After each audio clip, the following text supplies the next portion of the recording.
नमस्कार दोस्तों, स्वागत है आपका हमारे चैनल में जहां हम बात करते हैं हमारे सनातन धर्म की अद्भुत और रहस्यमयी कथाओं के बारे में।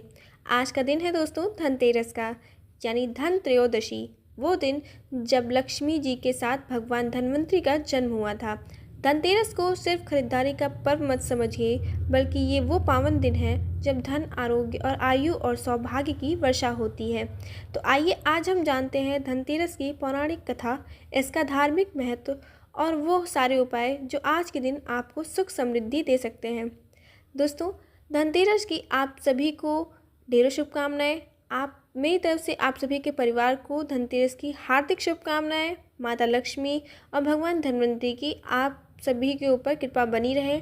आप सभी लोग स्वस्थ रहें, मस्त रहें और दुरुस्त रहें। आशा करती हूँ मेरी आज की वीडियो आपके कुछ काम की होगी। अगर पसंद आए तो मेरे वीडियो को लाइक, सब्सक्राइब, शेयर ज़रूर करिएगा। तो चलिए शुरू करते हैं अपने वीडियो की कथा। धनतेरस कार्तिक मास की कृष्ण पक्ष की त्रयोदशी तिथि को मनाया जाता है। इस दिन से 5 दिवसीय दिवाली उत्सव आरंभ हो जाता है। धन का अर्थ है समृद्धि, संपत्ति और स्वास्थ्य, और तेरस का अर्थ है त्रयोदशी तिथि। इसे धन त्रयोदशी भी कहते हैं क्योंकि इस दिन भगवान धन्वंतरी, जो विष्णु जी के अवतार माने जाते हैं, समुद्र मंथन से अमृत कलश लेकर प्रकट हुए थे।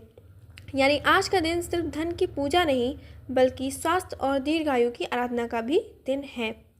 पुराणों में वर्णित है कि एक बार देवता और असुरों में समुद्र मंथन किया गया था। इस मंथन से कई अद्भुत वस्तुएं निकली। लक्ष्मी जी, कामधेनु, ऐरावत हाथी, परिजात वृक्ष और अंत में प्रकट हुए भगवान धन्वंतरी, जो अपने हाथ में अमृत का कलश लेकर आए। इसलिए इस दिन को धन्वंतरी जयंती भी कहा जाता है। कहते हैं कि जब धन्वंतरी भगवान प्रकट हुए तो उनके साथ आरोग्य, सौभाग्य और समृद्धि भी धरती पर आई। इसलिए धनतेरस के दिन लोग दीप जलाते हैं, घरों की सफाई करते हैं और सोना, चांदी या बर्तन खरीदते हैं ताकि लक्ष्मी और स्वास्थ्य दोनों का आशीर्वाद बना रहे। धनतेरस और राजा के हेमपुत्र की कथा सुनाते हैं आपको हम। एक प्रसिद्ध कथा है राजा हेम के पुत्र की, धनतेरस से जुड़ी हुई है। जो कहते हैं कि एक बार राजा हेम के पुत्र की जन्म कुंडली देखकर ज्योतिषियों ने बताया कि विवाह के चौथे दिन उनकी मृत्यु सर्पदंश से हो जाएगी। राजा और रानी बहुत दुखी हुए। नियत दिन जब विवाह के बाद चौथा दिन आया तो उसकी पत्नी बहुत बुद्धिमान थी। उसे जब यह बात पता चली तो उसने अपने पति के कमरे के द्वार पर बहुत सारे दीपक जला दिए, सोने चांदी के गहने और सिक्के का ढेर लगाकर रख दिया और खुद भगवान विष्णु और यमराज की आराधना करने लगी। जब यमराज नाग के रूप में वहां पहुंचे तो उनकी आंखों की चमक दीपकों और गहनों की रोशनी ने चकाचौंध हो गई। वो उस कमरे में प्रवेश नहीं कर पाए और वहीं बैठकर पूरी रात उस गृहिणी की भक्ति सुनते रहे। सुबह होते ही यमराज लौट गए और उस दिन से कहा गया कि जो व्यक्ति धनतेरस की रात दीप जलाकर यमराज का स्मरण करता है, उसकी अकाल मृत्यु कभी नहीं होती। तभी से इस दिन यम दीपदान करने की परंपरा चली आ रही है। दोस्तों, धनतेरस का धार्मिक महत्व क्या है मैं आपको बता देती हूँ। दोस्तों, धन्वंतरी जी की पूजा करना। स्वास्थ्य के देवता धन्वंतरी की पूजा से रोग और आयु में वृद्धि होती है।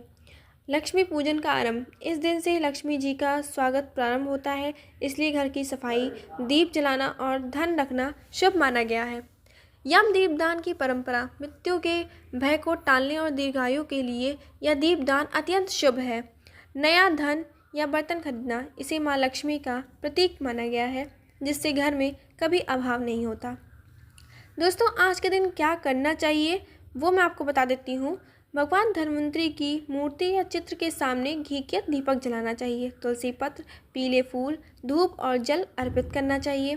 मंत्र बोलना चाहिए, ओम नमो भगवते वासुदेवाय धन्वंतरये अमृत कलशा हस्ताय सर्वभय विनाशाय नमः। इससे शरीर, स्वास्थ्य और मन शांत रहता है।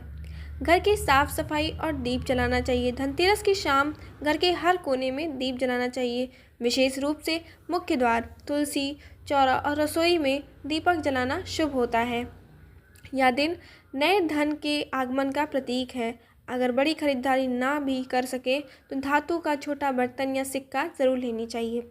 इससे लक्ष्मी जी के मंदिर या घर की शुरुआत पूजा स्थल रखना चाहिए।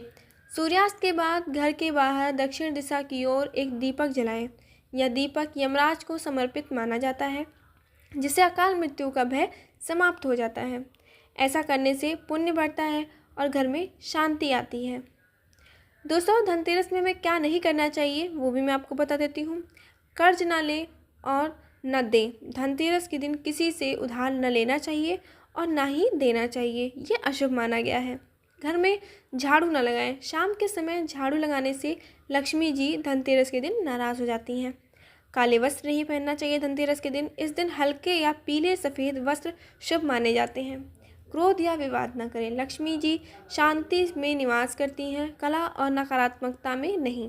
रात्रि में ताले न लगाएं। लक्ष्मी का स्वागत खुले हृदय और खुले द्वार से किया जाता है। दोस्तों, आप सभी को इन सारी बातों का ध्यान रखना चाहिए। धनतेरस के दिन क्या विशेष मंत्र और आरती करनी चाहिए वो मैं आपको बता देती हूँ। लक्ष्मी जी का मंत्र है दोस्तों, ओम ह्रीं क्लीं श्री सिद्ध लक्ष्मये नमः। इस मंत्र का जाप 108 बार करने से धन और सुख का आगमन होता है। धन्वंतरी आरती करनी चाहिए, जो कि कुछ इस प्रकार है दोस्तों। आरती कुंज बिहारी की, श्री धन्वंतरी महाराज की, जो गावे आरती श्रद्धा से, दूर करे सब रोग बाधा से। ये आरती आपको गानी है। धनतेरस से जुड़ी आधुनिक मान्यता। आज के समय में धनतेरस को शॉपिंग डे के रूप में देखा जाता है, लेकिन ध्यान रखें, असली खरीदारी धन की नहीं पुण्य की होती है। यदि आप किसी गरीब को भोजन करवाते हैं, किसी बीमार की सेवा करते हैं या घर में दीपक जलाकर ईश्वर का ध्यान करते हैं, तो वह 100 सोने के सिक्के खरीदने से भी बड़ा शुभ कर्म माना जाता है। आध्यात्मिक संदेश क्या होता है धनतेरस का, चलिए उसके बारे में बात कर लेते हैं। धन वही नहीं जो तिजोरी में है। असली धन वो है हमारा स्वास्थ्य, हमारे रिश्ते और हमारा मन। भगवान धन्वंतरी से हम यही प्रार्थना करते हैं, हमारे जीवन में धन के साथ धर्म भी बना रहे और लक्ष्मी के साथ लक्ष्मीपति विष्णु का आशीर्वाद भी बना रहे। दोस्तों, अगर आपको धनतेरस की ये पौराणिक कथा और महत्व पसंद आया हो तो हमें अपने परिवार और दोस्तों के साथ ज़रूर साझा करिएगा। आज के दिन दीप जलाएं, यमराज और धन्वंतरी भगवान का स्मरण करें और अपने जीवन को धन समृद्धि से पूर्ण करें। तो आशा करती हूँ आपको ये मेरा वीडियो पसंद आया होगा।